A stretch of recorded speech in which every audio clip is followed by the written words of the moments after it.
बिस्मिल्लाहिर्रहमानिर्रहीम। अस्सलामुअलैकुम। आप देख रहे हैं साहिबान न्यूज। मैं हूं आपकी मेजबान ईशा यासीन। शामिल करेंगे अहम खबर शामिल करते हैं। मुबारकपुर सिंध से हमारे नुमाइंदा खसूसी नदीम अहमद मस्तोई के मुताबिक शहीद पुलिस एहलकार अब्दुल रज़ाक नंजवानी की नमाज जनाजा हजरत मौलाना सैयद अब्दुल बासित शाह ने पढ़ाई। नमाज जनाजा में SSP चेकअप अबाद सदाम हुसैन खास खेली समेत मकामी इंतजामिया के अफसरान के अलावा अहले इलाके की कसीर तादाद ने शिरकत की। कुछ दिन कबल डाकुओं से मुकाबला करते हुए जख्मी होने वाले अब्दुल रज़ाक लंजवानी जख्मों की ताप न लाते हुए अस्पताल में शहीद हो गए थे।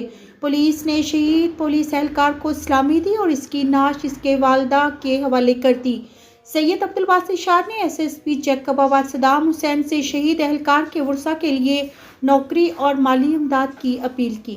अब तक के लिए इतना ही। मजीद खबरों और अपडेट्स के लिए देखते रहें साहिबान न्यूज। हमारे चैनल को लाइक, शेयर और सब्सक्राइब करें।